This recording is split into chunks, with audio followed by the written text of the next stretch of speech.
subscribe now and press the bell icon. Never miss an update. Hello, welcome dear student. तर आजच्या lesson मध्ये आपण चेकचे rules अभ्यासणार आहोत. चेकच्या ट्रान्झॅक्शनच्या जर्नल एंट्री करण्यासाठी आपल्याला ह्या गोष्टी थोड्या समजून घेणं आवश्यक आहे. चेकचे दोन टाईप, एक असतो bearer check, second crossed cheque. Bearer check हा आपल्या विड्रॉवल स्लिप सारखा असतो. जसं आपण बँकेतनं पैसे काढताना जे काउंटर भरून देतो, राईट, तसा सेम बेरर चेक असतो. तो आपण बँकेत घेऊन गेल्यानंतर डायरेक्ट कॅशियर आपल्याला काय देतो, जेवढी चेकवर अमाऊंट असेल लिहिलेली तेवढे पैसे आपल्याला डायरेक्ट हातामध्ये मिळतात. याच्या उलट क्रॉस्ड चेकमध्ये आपली जी काही अमाऊंट असेल ती आपल्या बँक अकाउंटला जमा होते, राईट. क्रॉस्ड चेकमध्ये कोपऱ्यामध्ये आपण दोन अशा तिरक्या लाईन तयार करतो, अकाउंट पेई असं लिहितो, राईट. याचा अर्थ हे जे पैसे असतील ते त्या पर्टिक्युलर व्यक्तीच्या अकाउंटमध्ये, बँक अकाउंटमध्ये जमा होतात, राईट. हा फरक आहे बेरर आणि क्रॉस्ड चेक मधला. त्याच आधारे काही याचे रूल्स आपण अभ्यासूयात. बेरर चेक रिसिव्ड, जर आपल्याला बेरर चेक मिळाला असेल, राईट, तर डायरेक्ट आपल्याला काय मिळणार आहे, कॅश मिळणार आहे. डायरेक्ट कॅशियर आपल्याला कॅश देतो, so cash account is debited, आपल्याला कॅश मिळते. क्रॉस्ड चेक रिसिव्ड म्हणजेच याचे पैसे आपल्या बँक अकाउंट मध्ये जमा होणार आहेत, so bank account is debited because ह्या ट्रान्झॅक्शन मध्ये आपले पैसे ही बँक रिसिव्ह करते, राईट. बेरर चेक मध्ये कॅश ही डायरेक्ट आपणच रिसिव्ह करतो. अँड एनी चेक पेड, कुठलाही चेक जेव्हा आपण देऊ दुसऱ्याला, so bank account is credited. Giver कोण होणार आहे इथं, तर बँक गिव्हर होणार आहे, राईट. सो बँक अकाउंटला काय येईल, क्रेडिटेड येईल. रिपीट करतोय, बेरर चेक आपल्याला मिळाला, आपल्याला कॅश मिळेल, कॅश अकाउंटला डेबिट पडेल.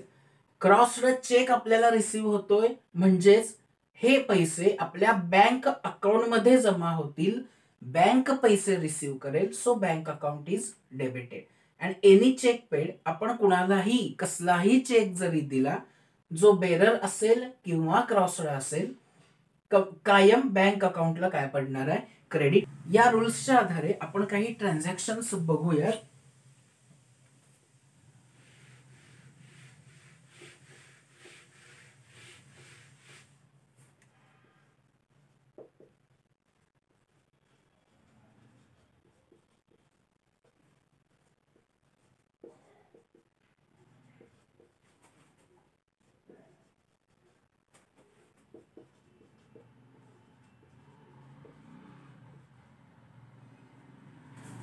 ओके, फर्स्ट ट्रान्झॅक्शन दिलंय मी.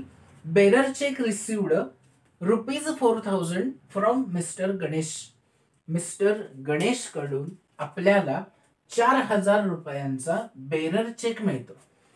बेरर चेक मिळतोय म्हणजेच आपल्याला कॅश मिळतीये, राईट. सो याची जर्नल एंट्री या पद्धतीनं येईल.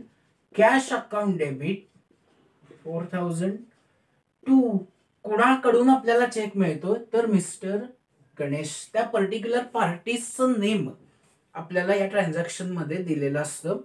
सो गणेश गिव्हर आहे to mister Ganesh account.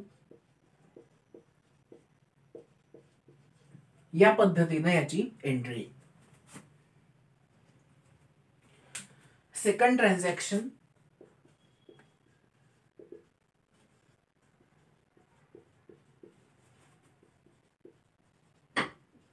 received a crossed check ₹5,000 from Mr. Raj.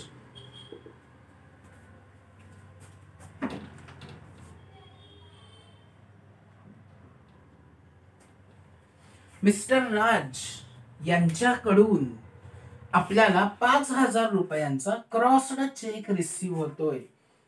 Crossed cheque received rule आपल्याला सांगतो बँक अकाउंट इज डेबिटेड. इथं पैसे आपले बँक रिसिव्ह करते, आपल्या बँक अकाउंटला पैसे जमा होत आहेत. सो एंट्री या पद्धतीने येईल bank account debit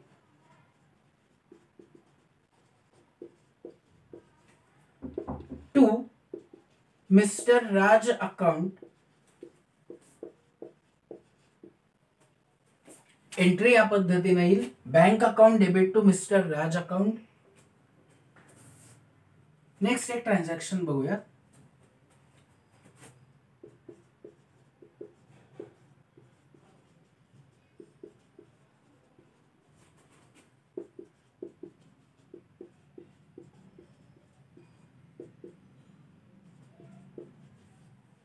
paid bearer cheque to mister Suhas ₹2500.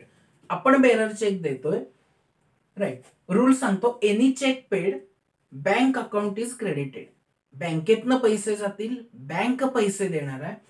So bank account क्रेडिटला येईल आणि आपण हा चेक देतोय मिस्टर सुहासला. सो सुहास कोण झाला इथं? रिसिव्हर झालाय.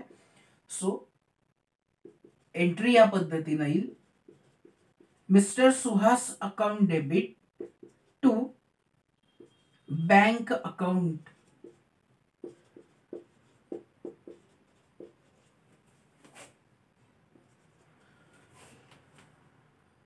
आपण सुहासला चेक देतोय, सुहास रिसिव्ह करेल पैसे आणि बँक इथं काय होईल? गिव्हर आहे. आपल्या वतीनं बँक पैसे देते, आपल्या बँक अकाउंट मधून पैसे जातील. सो बँक अकाउंटला क्रेडिट पडेल. नेक्स्ट एक ट्रान्झॅक्शन बघूयात.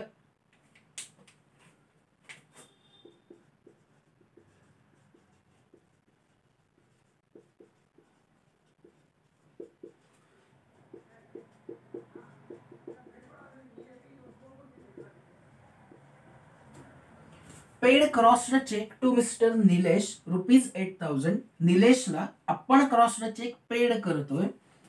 रूल सांगतो compulsory bank account is credited. Bank अकाउंटला आपल्याला काय टाकायचंय? क्रेडिट टाकायचंय.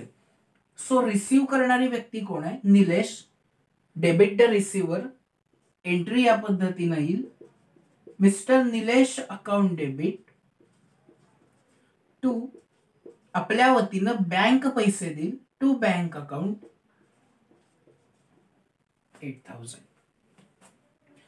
बघा एकदा रूल अप्लाय करूयात.